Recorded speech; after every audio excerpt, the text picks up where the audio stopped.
Biz nasıl Karabağ'a girdiysek Tek millet,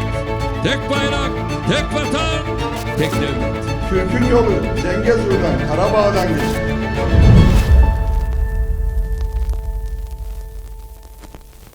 Բարև ձեզ, եթերում իրական Թուրքիա նախագիծն է։ Իրանում սկսված պատերազմը, հայերն ու քրդերը, տարածաշրջանի ազգերի վերելքի կամ կործանման բաց հնարավորությունը։ Իրանի դեմ հարձակման առաջին օրից պարզ էր եւ Նեթանյահուն ուղիղ հայտարարել էր փորձելու են օգտագործել քրդերին։ Իսրայելի ռեսուրսները սոցցանցերում սկսեցին տարածել մեծ Քրդստանի քարտեզ, Իրանի, Սիրիայի, Իրաքի, Թուրքիայի, Արևմտյան Հայաստանի տարածքներով։ Սա նկատողներից մեկը եղավ ծագումով հունահայ լրագրող հետազոտող Հերա Ցուրուն գրելով. Ինչպես միշտ է եղել պատմության ընթացքում, ներքաշեք ձեր քուրդ եղբայրներին ձեր կեղտոտ խաղերի մեջ։ Նրանց էլ հրահրեք, թող բոլորը կռվեն միմյանց հետ քաոսային խառնաշփոթի մեջ։ Բաժանիր եւ տիրիր սկզբունքը շարունակվում է։ Նրանց քարտեզում նաեւ կտորներ են վերցրել Թուրքիայից եւ Հայաստանից, չեղավ։ Ես ժամանակին քուրդ ծանոթներ ունեի, որոնք ասում էին, թե Երևանը Քրդստանի մայրաքաղաքն է։ Գրառման տակ մեկնաբանություն է թողել մի քուրդ գրելով ժամանակին լուսահոգի հայրս ասում էր հայերը քրդին թշնամի են, չէի հավատում, հիմա չգիտեմ, հավանաբար հայրս ճիշտ էր։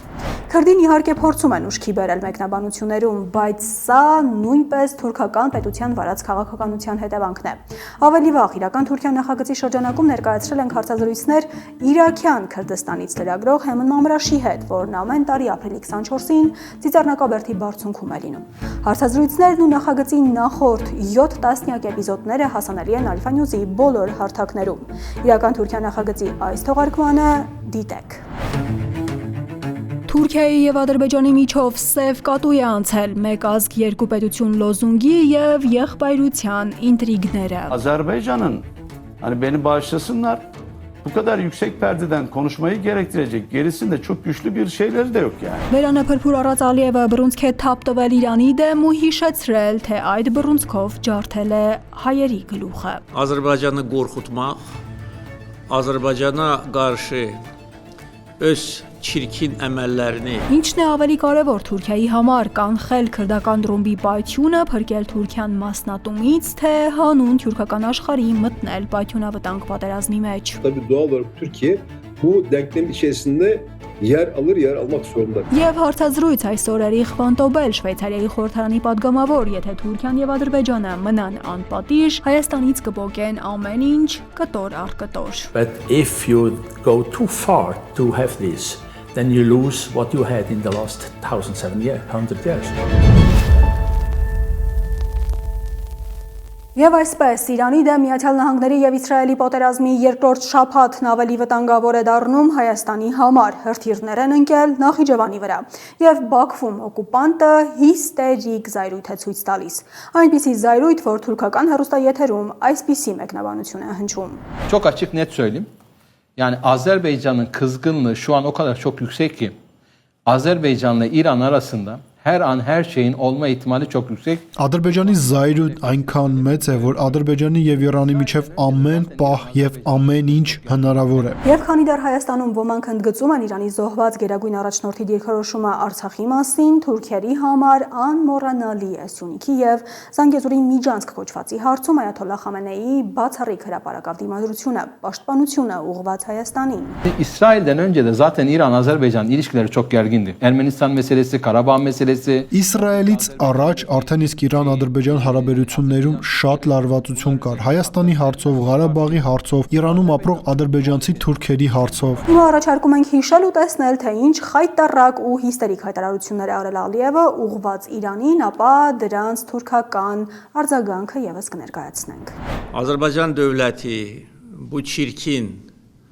terror aktını qətiyyətlə pisləyir. Ադրբեջանը խստորեն դատապարտում է այս նողկալի ահաբեկչական ակտը։ Այն կատարողները պետք է անհապաղ պատասխանատվության ենթարկվեն։ Իրանի պաշտոնյաները պետք է բացատրություն տան եւ ներողություն խնդրեն ադրբեջանական կողմից, իսկ այս ահաբեկչական գործողությունը կատարողները պետք է քրեական պատասխանատվության ենթարկվեն։ Սկսենք այն փաստից, որ Թեհրանից հայտարարել են կապ չունեն Նախիջևանում կատարվածի հետ ու հիմա անգամ Թուրքիայում քննարկում են, որ ըստ ավելի իրատեսական վարկածներից մեկի Իսրայելն է կանգնած Նախիջևանի հրթիռակոծության հետևում Ալիևին ու նաև Էրդողանին պատերազմի մեջ ներքաշելու համար։ Ալիևը սակայն վստահորեն մեղադրում է Իրանին, հիշելով, որ սա առաջին դեպքը չէ, երբ Իրանը օկուպանտի ձևակերպմամբ ահաբեկչական գործողություններ է իրականացնում Ադրբեջանի եւ ադրբեջանցիների դեմ։ Հիշել է Թեհրանում Ադրբեջանի դեսպանատան վերահարձակումը, այն եւս կոչել է ահաբեկչություն ու հայտարարել դեսպանատան վերահարձակվողը գործելով Իրանի հետախուզական ծառայությունների հրահանգներով արյունալի ահաբեկչական հարձակում իրականացրեց Ադրբեջանի քաղաքացիների դեմ։ Ալիևը հավելել է, որ անգամ այն օրերին կասկած չուներ, որ հարձակման հետևում Իրանի կառավարությունն է, որ իր ձևակերպմամբ ահաբեկչական հարձակումը պատվիրվել է Իրանի կառավարության ամենաբարձր մակարդակով։ Ադրբեջանը գորխուտմաղ, Ադրբեջանը qarşı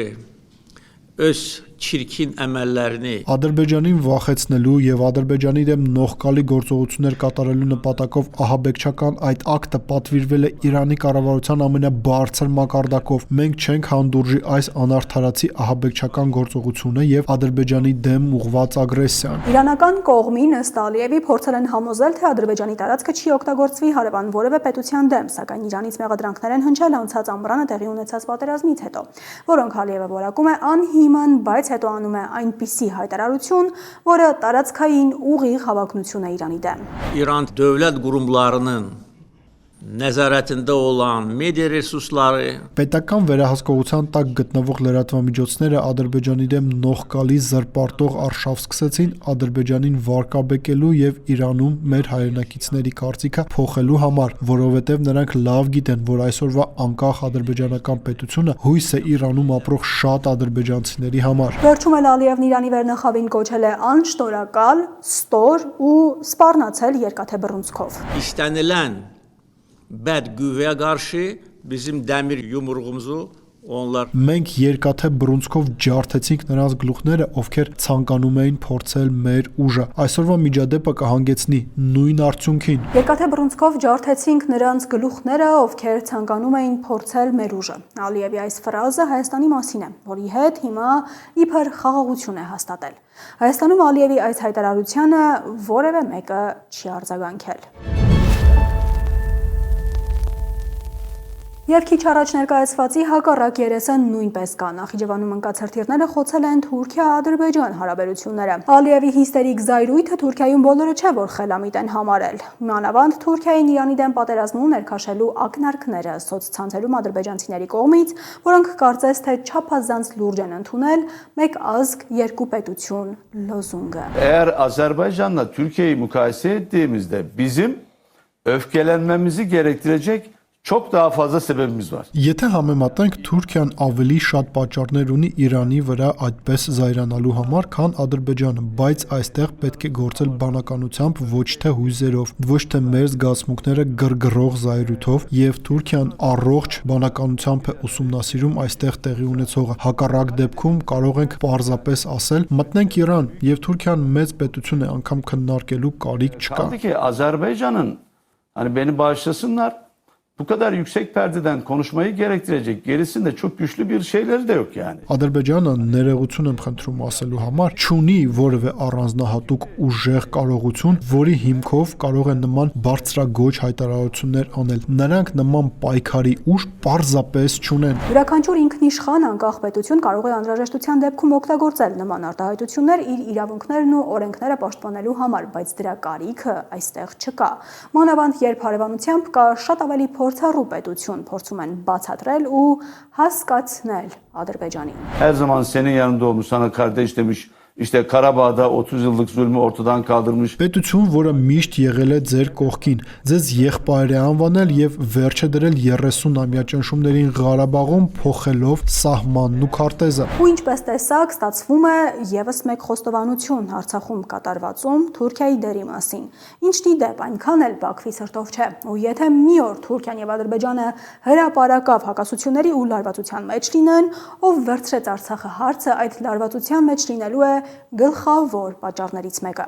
Շարունակելով Ալիևին սաստելու եւ զսպելու փորձերը բացատրում են, որ պետք է լսի Էրդողանին, Ֆիդանին ու թուրքական հետախուզությանը, ոչ թե Իսրայելին։ Yarın Azerbaycan, İsrail Dışişleri Bakanı'nın tarihleriyle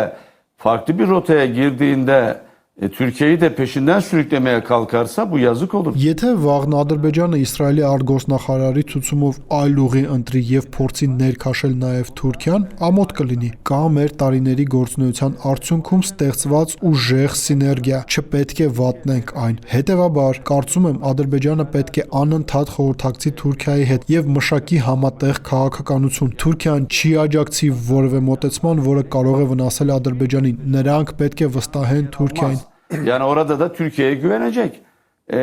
Şimdi yani orada ben sosyal medyada gördüm bazı provokatif paylaşımlar da var Azerbaycan'dan. Մի քանի սադրիչ գրառումներ տեսասոց ցանցերում Ադրբեջանից։ Կարծես Թուրքիան անտարբեր մնաց Նախիջևանում կատարվածից հետո։ Ոմանք փորձում էին հրահրել նաև տրամադրություններ, բայց առողջ բանականությամբ եւ առողջ դատողությամբ գործելը կարեւոր է։ Նրանք պետք է վստահեն եւ հավատան Թուրքիայի ինտելեկտին, գիտելիքին, փորձին։ Բաքվում սակայն ոմանք, որոնք դուրս չեն Ալիևի վերահսկողությունից, հակված են Թուրքիայից աջակցություն ակնկալել, ոչ թե կամ ոչ միայն հավատալ ու վստահել։ Ու հիմա արդեն փաստ է, եթե Ալիևն Էրդողանից ստանար այդ աջակցությունը, ցամաքային գործողություն սկսած կլիներ Իրանի դեմ արդեն։ Մանավանդ եթե հաշվի առնենք հայտնի տարածքային հավակնությունները։ Բաքվում առայժմ դժգոհություններ են հնչում Թուրքիայի դեմ եւ Թուրքիայում դա տեսնում են։ Բաքվի մեջլիսի մի падգամավոր Ալիևի կուսակցությունից ու Ալիևի մեկ այլ պաշտոնյա են դրսևորվել հայտարարություններով։ Dürdana Hakimova adlı kadın Այդ հայտարարությունները մեջբերել է լրագրող Իսմայիլ Սայմազը թուրքական Քրդամետ Halk TV-ի եթերում, բայց մենք ցուցադրել չենք կարող, որովհետև այդ տեսանյութը ջնջել են բոլոր հարթակներից հրապարակման հաջորդ օրը։ Ինչու՞, որովհետև տեսանյութում հնչում է մեղադրանք Թուրքիայի նախագահի Փեսայի դեմ։ Դրա մասին քիչ անց մենք հասցրել ենք տեսնել ու թարգմանել, թե ինչ է ասել լրագրողը Թուրքիա-Ադրբեջան հարաբերությունների մասին։ şimdi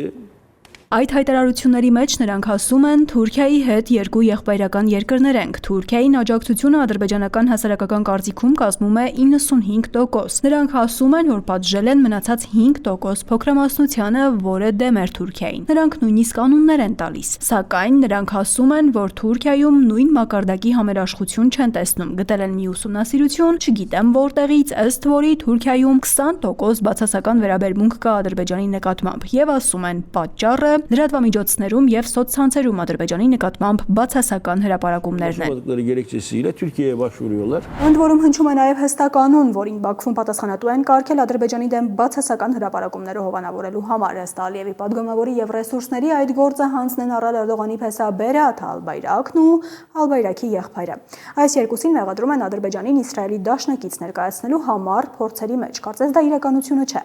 Բաքվից պահանջում են կանխել թուրքական լրատվամիջոցներում Ադրբեջանի դեմ անհիմն քարոզչության բոլոր տեսակները եւ պատժել պատասխանատուներին։ Եվ նորից խոսքը հասնում է Արցախի օկուպացիային։ Gerçekliğe ne kadar yakın yani. Լրագրող Իսմայիլ Սայմազը ջնջված տեսանյութում ասում է. Ադրբեջանական պետական թերթում հայտնվեց քննադատական հոդված Ղարաբաղի մասին։ Քննադատում էին Թուրքիայի մոտեցումը։ Այն մոտեցումը, ըստ որի Ղարաբաղյան հարցում հաղթանակը միասին ենք տարել։ Արցախն ի վերջո կարող է դառնալ Թուրքիա-Ադրբեջան կռվախնձորը, եթե Բաքվում մոռանան, թե ինչի համար է Թուրքիան ընդհանրապես ստեղծել Ադրբեջան նախագիծը, Ադրբեջան պետությունը եւ սկսեն ինքնուրույն խաղալ։ Առայժմ Ալիևն այդքան հեռու չի գնում, թեև պետական պաշտոնաթերթում նման հոդվածներ են տպվում, դրանք երկար կյանք չեն ունենում։ Կարճ ժամանակ անց հոդվածներն անհետանում են։ Լրագրող Իսմայիլ Սայմազը ջնջված տեսանյութում ասում է. ինչ որ բան է պատահել, ինչ որ մեկը միջամտել է։ Ադրբեջանում Ալիևի կառավարության անունից արված երկու հայտարարությունների հղումներն անհետացել են։ Երեկոյան կարդացի, առավոտյան անհետացել են։ Եվ ահա այստեղ ինչպիսի անակնկալ ջնջվել է նաև այս տեսանյութը, որում խոսում են Թուրքիա-Ադրբեջան հարաբերությունների ինտրիգների մասին։ Փաստը, որ թուրքական հեռուստաալիքի տեսանյութը, որում քննադատում են Էրդողանի Փեսային, ջնջվում է բոլոր հարթակներից, հերթական անգամ ապացուցում է, որ թուրքական հեռուստաեթերում չի կարող հնչել կարծիք, որը Թուրքիայի իշխանությունների սրտով չէ։ Հետևաբար, այնինչ խոսում են թուրքական հեռուստաեթերում, հստակ ուղերձներ են, եւ հենց այդ պատճառով ենք նաև իրական Թուրքիա նախագծի եթերում թարգմանում ու ներկայացնում այն, ինչ խոսում են հատկապես Հայաստանի եւ հայերի մասին։ Berat Albayrak İstanbul'da Այնպես որ Իրանում պատերազմը Թուրքիա-Ադրբեջան-Իսրայել եռանկյունում էսկալացիան բացահայտում են նաև Թուրքիա-Ադրբեջան հարաբերությունների ինտրիգները։ Մենք կհետևենք ու կշարունակենք տեղեկացնել։ Թրամփի թիրախը Զանգեզուրն է, պատերազմը Կովկասում է, թուրքական հեռուստաալիքի եթերում այս վերնագրով են մեկնաբանում Նախիջևանում իրանական հրթիռի հայտնվելը։ Ադրբեջանի հարցը չափազանց զգայուն է Թուրքիայի համար, որովհետև Շուշիի հռչակագրով այդ իրավիճակում Թուրքիայի ձեռքն ու ոտքը կապված են։ Որքան էլ Թուրքիան չցանկանա մտնել այս պատերազմի մեջ, ամեն ինչ կարող է այլ կերպ դասավորվել։ Karabağ Savaşı'ndan sonra imzalanan Şuşa beyannamesi Շուշիի հռչակագիրը, որը ստորագրվել է Ղարաբաղյան պատերազմից հետո, ընդգծեց այն հիմնարար իրականությունը, որ Ադրբեջանն ու Թուրքիան ռազմավարական դաշնակիցներ են։ Այժմ, եթե ադրբեջանական գիծը, այսինքն Հարավային Կովկասի գիծը թեժանա եւ ստեղծվի փաստացի իրավիճակ, tabii doğal olarak Türkiye bu denklemin içerisinde yer alır, yer almak zorunda kalır. Թուրքիան կներգրավի այս հավասարման մեջ, ստիպված կլինի։ Այս պահին Իրանի կողմից արված հայտարարությունները, թե մենք սրա մեղավորները չենք, ունեն լարվածությունը մեղմող նշանակություն, բայց մյուս կողմից Ադրբեջանը, մասնավորապես նախագահ Ալիևը շատ կոշտ հայտարարություններ արեցին։ Նրանք նաև հայտարարեցին, որ բանակը մարտական պատրաստվածության է բերվել։ Ես նկատել եմ, որ Իրանը հետ է քաշել իր զորքերի մի մասը Արաքսի ափից, ինչը վկայում է լարվածությունը մեղմող որոշ ռեֆլեքսների մասին։ Սրանից ելնելով կարծում եմ, որ Հարավային Կովկասի գիծը չափազանց զգայուն է։ Bazı refleksler ortaya koyduğuna dair de sahadan gelen bazı bilgiler var. Bu açılardan bakıldığı zaman hani bence Güney Kafkaslar hattı son derece hassas. Ընդ որում Թուրքիայում գիտեն եւ իրենք են նշում, թե ինչու է Հարավային Կովկասի գիծը չափազանց զգայուն, որովհետեւ Հարավային Կովկասում միայն Իրանի հարցերը չէ, որ վճռվում են։ Özellikle Azerbaycan'ın İsrail'le geliştirmiş olduğu hem teknolojik anlamdaki işbirliği hem Karabağ Savaşı'nda kendisini gösteren bir başka işbirliği ve istihbarat işbirliği Այժմ հատկապես Իսրայելի հետ Ադրբեջանի զարգացած տեխնոլոգիական գործընկերությունը, ինչպես նաև Ղարաբաղյան պատերազմում դրսևորված հատկապես հետախուզական համագործակցությունը պարունակում են մի չափում, որը սադրիչ է Իրանի համար, եւ իհարկե Ադրբեջանը չափազանց զգայուն է այս հարցում։ Սա ինչ որ մեկը կցանկանա շահագործել։ İsrail-Azerbaycan denkleminin ötesinde bölgedeki ve bölge dışındaki bazı aktörler de Azerbaycan'la İran arasının ısınmasının hatta bir krizin çıkmasını isteyebilirler. Çünkü Խոսքը միայն նշված երկրների մասին չէ։ Իրանից, Իսրայելից եւ Ադրբեջանից բացի տարածաշրջանում եւ դրանից դուրս գտնվող որոշ խաղացողներ նույնպես կարող են ցանկանալ տեսնել պառակտում կամ նույնիսկ ճգնաժամ Ադրբեջանի եւ Իրանի միջեւ, որովհետեւ այստեղ ի հայտ է գալիս մեկ այլ հիմնարար գործոն կապված Թուրքիայի ներգրավվածության հետ։ Թուրքերը շատ լավ հասկանում են, որ որոշ արտատարածաշրջանային ուժեր, որպես Իրանի դեմ ցամաքային ուժ, դիտարկում են ոչ միայն քրդերին, այլև թուրքերին, Թուրքիային եւ թուրքական նախագիծ Ադրբեջանին, բայց նաեւ հասկանում են, որ կստացվի թուրքերի ձեռքով կրակից կարկանդակներ հանել Իսրայելի համար ու հետևաբար կարևորում են Թուրքիայի պաշտոնական դիրքորոշումը։ Թուրքական պետությունը չի մտնում պայքարի կամ պատերազմի մեջ այն վայրում ժամանակին կամ ձևով, որը ցանկանում են ուրիշները, բայց ուշադրություն։ Թուրքիան եւ Ադրբեջանը ըստ Անկարայի այս ամենին հետևում են սառը զգուշավորությամբ եւ ներգրավվելու միջամտելու որոշումներ կկայացնեն իրենց որոշած ձևաչափով եւ երբ նպատակահարմար կգտնեն։ Այդպիսի նպատակահարմարության ֆակտոր կարող է լինել ուշադրություն Հայաստանի տարածքով թուրքերի ձևակերպմամբ միջանցքը, որը կրկին իրենց ձևակերպմամբ դեռ վերջնականորեն չեն ստացել։ Եվ հենց դա կարող է իրական անկայունության մեջ ներքաշել բոլորին, Ադրբեջանին, Թուրքիային, Հայաստանին։ Türkiye'yi ve Azerbaycan'ı sayabilirsiniz. Hatta Ermenistan'ı sayabilirsiniz. Çünkü sonuçta bu mesele bir koridor savaşının içerisinde barındırıyor. Կարող է ներառել Թուրքիան եւ Ադրբեջանը, նույնիսկ Հայաստանը, որովհետեւ վերջին հաշվով այս խնդիրը ենթադրում է միջանցքային պատերազմ։ Միջանցքային պատերազմի արդյունքները, մասնավորապես Զանգեզուրի միջանցքի մասով Ղարաբաղյան պատերազմի արդյունքները դեռևս չեն կայունացրել տարածաշրջանը։ Անկայուն միջավայրը կարող է բորբոքվել, որովհետեւ Իրանի եւ Հայաստանի, ինչպես նաեւ Իրանի եւ Ռուսաստանի միջև հավասարումներում կան մի շարք երկրներ եւ այլ ոչ թե պետական կազմավորումներ, որոնք ուշադիր հետևում են Հարավային Կովկասում իրավիճակի լարմանը։ Ունում է հասկանալ, թե ինչն է ավելի կարևոր Թուրքիայի համար՝ չմտնել իրանական պատերազմի մեջ ու կանխել քրդական ռումբի պայթյունը, փրկել Թուրքիան մասնատումից, թե հանուն Հայաստանի տարածքի օկուպացիայի եւ այդ կերպ Թուրքիայի ընդլայնման, թուրքական աշխարհի երազանքի մտնել պայթյունավտանգ պատերազմի մեջ։ Իրական Թուրքիա նախագծի երկրորդ մասում հարցազրույց է այսօր Էրիխ ֆոն Տոբել, Շվեյցարիայի խորհրդարանի պատգամավոր։ Նա շաբաթներ առաջ Հայաստանում էր եւ բանտում այցելել է Բագրատ Սրբազանին, դրանից հետո էլ հարցազրույց տվել մեծ տաղավարում ու պատմել, որ Բագրատ Սրբազանը բոլորովին էլ այն ահաբեկիչը չէր, ինչպիսին նկարագրում էին իրեն։ Հայաստանի եւ խաղաղության մասին ամեն ինչ շատ հստակ է ասում։ Թուրքիան եւ Ադրբեջանը, եթե անպատիժ մնան Արցախում կատարվածից հետո ու եթե արդարադատություն չլինի, շարունակելու են Հայաստանից պոկել կտոր առ կտոր։ Thank you very much for joining me. Շնորհակալ եմ մեր տաղավարում հյուրընկալվելու համար, բարի գալուստ Հայաստան եւ Alpha News, որն է ձեր այս այցի նպատակը։ Գիտեմ, որ առաջին անգամ չեք Հայաստանում։ Yeah, this time. Because we know it's not your first visit. Hey, you're right. That's my third visit. And this time, the main goal was to make a visit in prison and visit Archbishop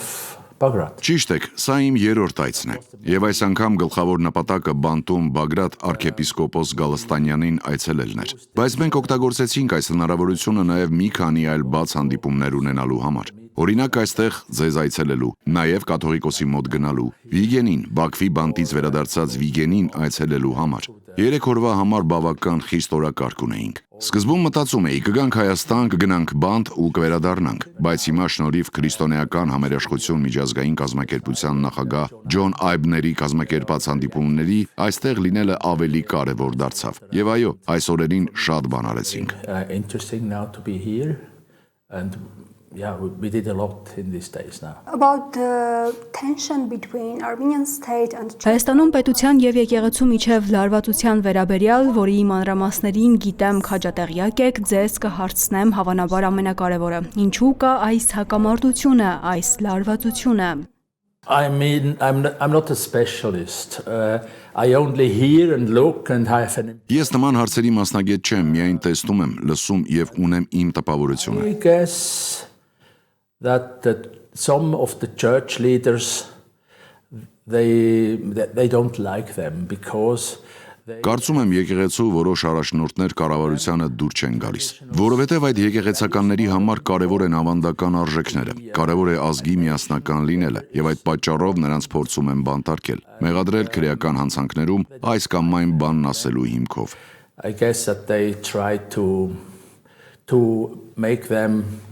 give them kind of criminal status because they said this and this and this. And as you know, I mean, today you can take audio files, different audio files and put. Երբ այսօր, ինչպես գիտեք, կարող եք վերցնել աուդիո ֆայլեր, տարբեր աուդիո ֆայլեր, կտրել, մոնտաժել ու ստեղծել բոլորովին տարբեր բովանդակություն նրանից, ինչ կար այդ աուդիո ֆայլերում ի սկզբանե, որ հետո մարդկանց ասեք. This guy is a terrorist. And then they put them in jail. Լսեք, այս մարդն ահաբեկիչ է։ Այնուհետև բանտարկեք այդ մարդուն։ Որպես օրինակ, երեք մենք այցելեցինք Բագրատ arczepiskopos Գալստանյանին։ Ես նրան ծանոթ չէի, երբեք չէի տեսել։ Նրա մասին լսել էի, թե կրիմինալ է, հանցագործ, ոմանք անգամ պնդում են, թե ահաբեկիչ է։ Եվ ես պատրաստվում էի հանդիպել նրան։ Մտածում էի, ինչպիսին կլինի։ Հավանաբար պետք է լինի ագրեսիվ, դեպրեսիվ։ Գնացինք այդ բանտը, ու նախ եւ առաջ նկատեցի, որ բոլոր աշխատակիցները այնտեղ այդ բանտում շատ բարեկամաբար էին վարվում, հարգանքով եւ սիրով էին վարվում նրա հետ, երբ նրան բերում էին մեզ մոտ։ Նկատի ունեմ, եթե նա իսկապես ահաբեկիչ կամ հանցագործ էր, ծանր հանցանք է գործել, ապա այս շրջապատի մարդիկ կասեին. պետք է հսկենք նրան եւ այլն, բայց ոչ, բոլորը սիրով էին վարվում նրա հետ։ Հետո սկսվեց մեր հանդիպումը, որի ընթացքում ես անընդհատ մտածում էի. նա է այդ ահաբեկիչը, հանցագործը։ Ոչ, բացարձակապես ոչ։ And then I met him and I must say I was, what? This is a terrorist? This is a criminal? Hey, no. Absolutely not. I mean, we were there, I guess, 1.5 hours at least. And during this time, I mean, you hear a lot and then there are non-verbal signals you see. Մենք այնտեղ էինք, կարծում եմ առնվազն 1.5 ժամ։ Եվ այդ ընթացքում շատ բան լսեցինք։ Նաև կան ոչ վերբալ ազդանշաններ, որոնք եւս նկատելի էին։ Ավարտին պարզ էր, նա ոչ թե հանցագործ է, այլ հրեշտակ։ Իսկապես, նա շատ հանգիստ է, շատ իմաստուն, եւ նա ասում է, որ իր համար արտոնություն է բանտում լինելը, քանի որ գիտի, թե ինչու է բանտում, քանի որ ասել է բաներ, որոնք մյուսները այլևս չեն ասում։ Say anymore. Yes. And he is not afraid to be there for. Եվ նա չի վախենում այնտեղ լինելուց։ Նրա համար դա նույնիսկ պատիվ է։ Եվ երբ լսում ես դա, մտածում ես, անիրական է։ Այդ մարդն իսկապես մեծ տպավորություն է թողել ինձ վրա։ I'm not surprised to hear this. Բոլորովին չեմ զարմանում սա լսելով, քանի որ այստեղ Հայաստանում շատ մարդիկ նույնն են ասում նրա մասին։ Այսպիսով կաթողիկոսը հայ եկեղեցու առաջնորդը խոսեց Արցախ հայերի վերադարձի իրավունքի Ադրբեջանում պահվող հայ գերիների պատանդների մասին, ինչից հետո սկսվեց հակաեկեղեցական հայտարարությունների եւ գործողությունների այս փուլը։ Կարծում եք վեհափառի դիրքորոշումը դրիգեր էր։ I think that this was among the triggers for the Pashinyan's anti-church campaign. I'm sure that this is a component. This is a very big component. But there is another thing. I mean, the Prime Minister needs big support for June, that's clear. Համոզված եմ, որ դա մի մասն է, շատ մեծ մասը պատճառների, բայց կա մեկ այլ բան։ Վարչապետին հունիսին մեծ աջակցություն է պետք, դա պարզ է, որովհետև ուզում է վերընտրվել։ Եվ նրան պետք է, որ ժողովուրդը լինի իր կողքին, աջակցի իրեն, քվեարկի իր օգտին։ Therefore he wants to have a church who does or behave like he would like they behave. And that means you have to transform the Catholicos of all Armenians to a Catholicos from Armenia. Հետևաբար ուզում է ունենալ մի եկեղեցի, որը կանի կամ կվարվի այնպես, ինչպես ինքն է ցանկանում։ Նշանակում է, որ պետք է ամենայն հայոց կաթողիկոսին վերածեն Հայաստանի կաթողիկոսի։ Հասկանում եք։ Մի դեպքում դուք ունեք ամբողջ աշխարհը, աշխարհասփյուր հայերին, բայց դա չափազանց շատ է, որովհետև կաթողիկոսը հիմա կարող է ազդել այս բոլոր մարդկանց վրա։ Ավելի լավ է ունենալ մեկ ուրիշը, որը պատասխանատու կլինի միայն ու միայն Հայաստանի հայերի համար։ Եվ հետո, իհարկե, մեկին, որը կանի այն, ինչ դուք կցանկանաք։ You have greater support. I see this as a tactical thing. Այս պարագայում վարչապետը կստանա ավելի մեծ աջակցություն։ Ես սա համարում եմ մարտավարական քայլ։ Վարչապետը ցանկանում է ունենալ եկեղեցի այն կանոններով, որոնք ինքն է թելադրում, որը ժողովրդին կասի այն, ինչն ինքն է ասում, ոչ թե հակառակը։ Այսինքն, եթե դուք ունեք եկեղեցի, որը հիմնված է ավանդական արժեքների, վերջին 1700 տարիների պատմության վրա եւ միասնական ազգ լինելու, ինքնությունը պահպանելու ոգով, դա չի օգնի երկիրը բացել Թուրքիայի, Ադրբեջանի ուղղությամբ։ And we have to be one nation, we have one identity and all that. This will not help to then open the country in direction of Turkey, Azerbaijan, because if the administration continues to do what they do now, also with this peace process targets, then I guess Armenia will be transformed.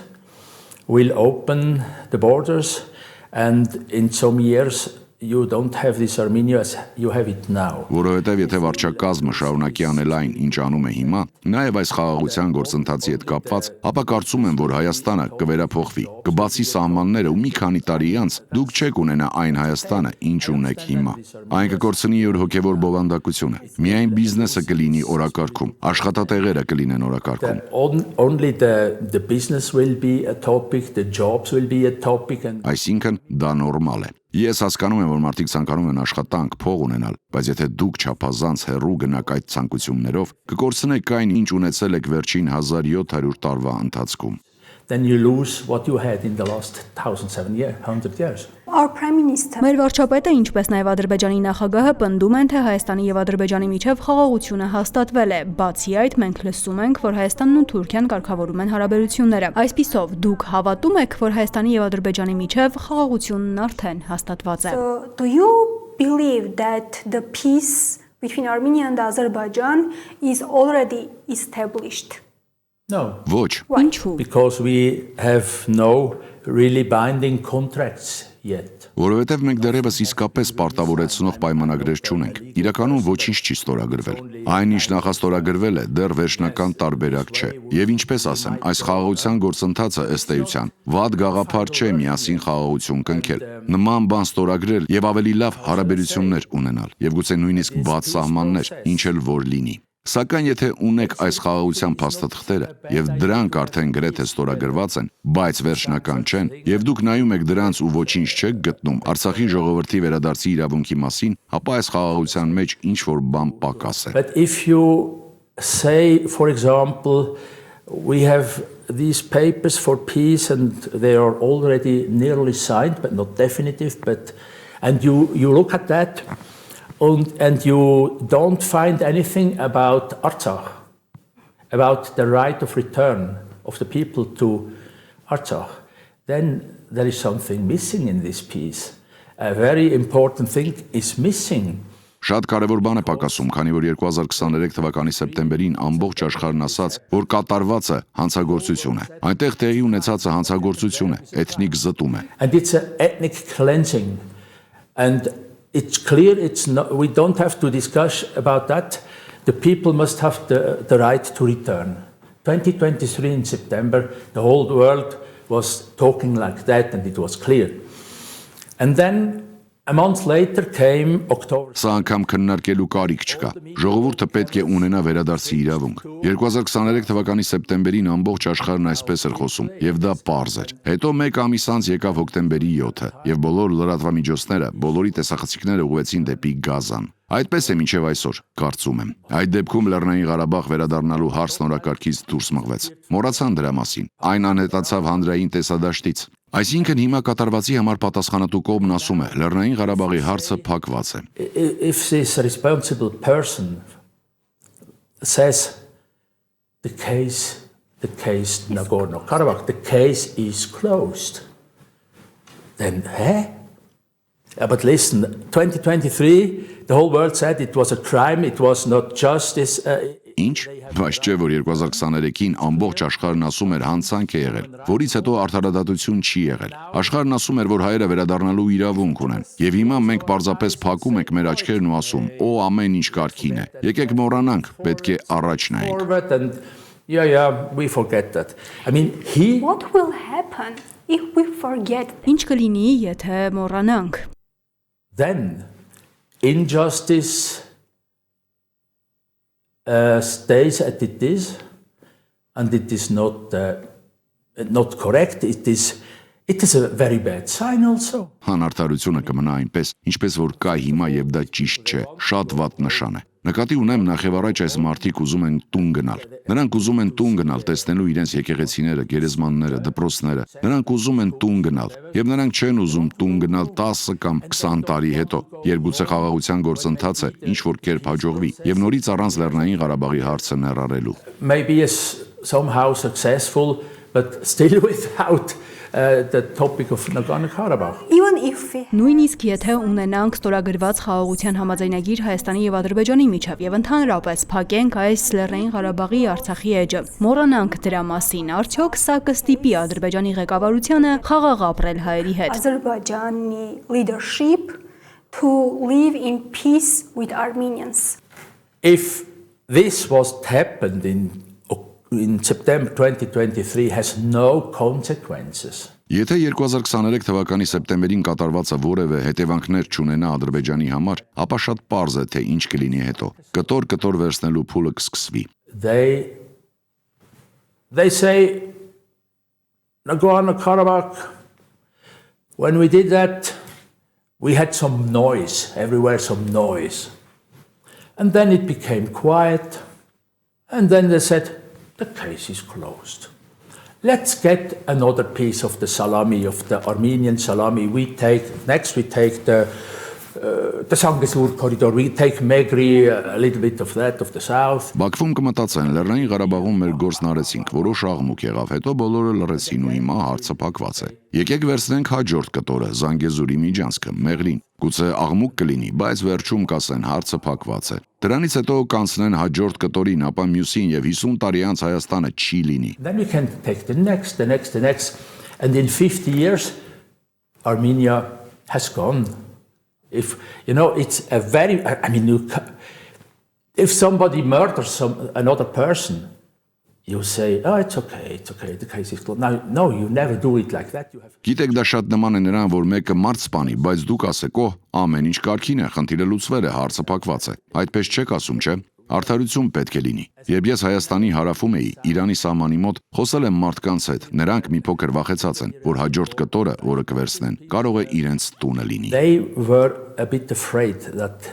the next salami piece will be there. And from south of Ես նույնպես հարավից եմ եւ ես նույնպես անհանգստանում եմ նման սցենարի հավանականությունից, ահա թե ինչու եմ նման հարցեր տալիս, ոչ թե տագնապային լուրեր տարածելու, այլ իրականությունը ցույց տալու համար, որովհետեւ երբ Հայաստանում ինչ-որ մեկն ասում է այն, ինչը դուք քիչ առաջ ասացիք, Փաշինյանը պարզապես մեղադրում է իշխանության համար պայքարի մեջ։ Պատերազմի տագնապ տարածելու մեջ, երբ ինքը իր խոսքով խաղաղություն է բերում։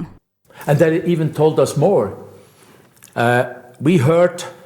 the Karabakh people, they don't want to go home anymore.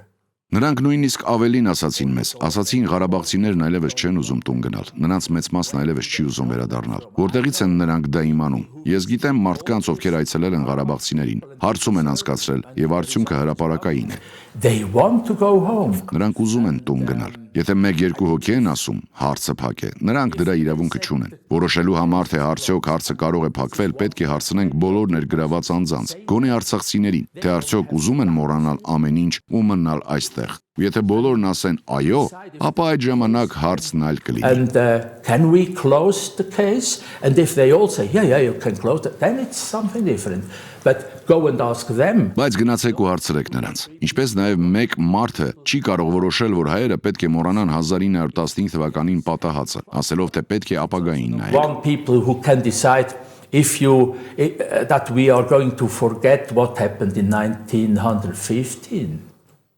That's not one person who can decide that we have to look into the future. That was all right in 1915. We forget that, it's okay. And I mean, that's not a peace, that's a diktat. Սա խաղաղություն չէ, սա թելադրանք է։ Երբ Հայաստանն ասում է մենք պետք է մոռանանք 1915 թվականը, պետք է մոռանանք Լեռնային Ղարաբաղը, պետք է փոխենք սահմանադրության 1, 2, 4 կետ, սա խաղաղություն չէ, իրական խաղաղություն չէ։ That's not a real peace. A real peace is when